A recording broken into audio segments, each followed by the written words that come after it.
আজ বানাবো পুঁটি মাছের টক। নমস্কার বন্ধুরা, কেমন আছো সবাই? রুমা রান্নাঘর আর চ্যানেলে তোমাদের অনেক স্বাগত। আজ বানাবো পুঁটি মাছের টক সবথেকে সহজভাবে। পুঁটি মাছের টক বানানোর জন্য গ্যাসে কড়াই বসিয়ে দিয়েছি। কড়াই গরম হয়ে গেছে, দিয়ে দিয়েছি সাদা তেল। গরম তেলে দিয়ে দিচ্ছি হলুদ, লবণ। হলুদ লবণের মধ্যে দিয়ে দিচ্ছি কেটে বেছে ধুয়ে রাখা পুঁটি মাছ।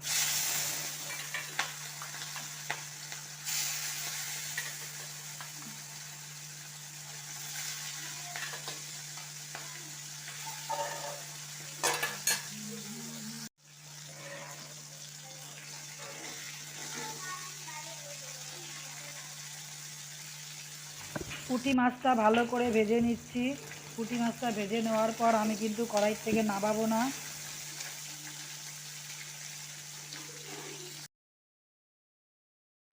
মাছ ভাজাগুলো সাইডে সরিয়ে মাঝখানে ফাঁকা করে নিলাম।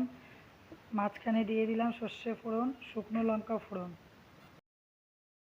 সর্ষে আর শুকনো লঙ্কা ফোড়ন দিয়ে মাছটাকে আরেকটু ভেজে নিলাম।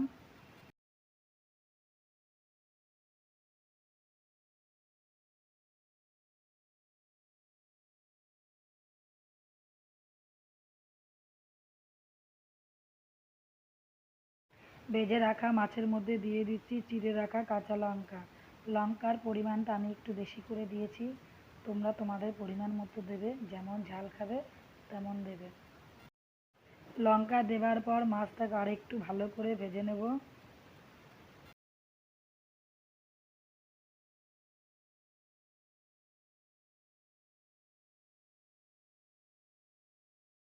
ভালো করে ভেজে নেওয়া মাছের মধ্যে দিয়ে দিচ্ছি তেঁতুলের জল। তেঁতুলটা 15 মিনিট আগে ভিজিয়ে রেখেছিলাম, তারপরে ভালো করে চটকে সেই জলটাই আমি মাছে দিলাম।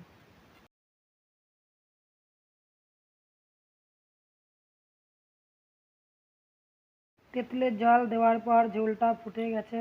ফুটন্ত ঝোলে আমি দিয়ে দিচ্ছি হলুদ গুঁড়ো, সামান্য লঙ্কার গুঁড়ো।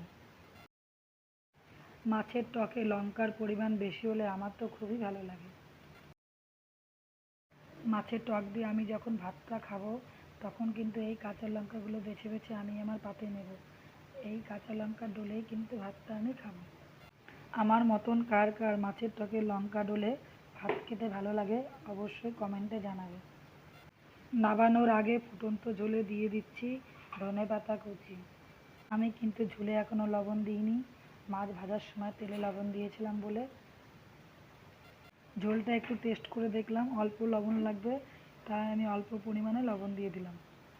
তেঁতুল দিয়ে পুঁটি মাছের টক রেসিপিটা আমার রেডি হয়ে গেছে। রেসিপিটা কেমন লাগলো, যদি ভালো লাগে একটা লাইক করো, কমেন্ট করো।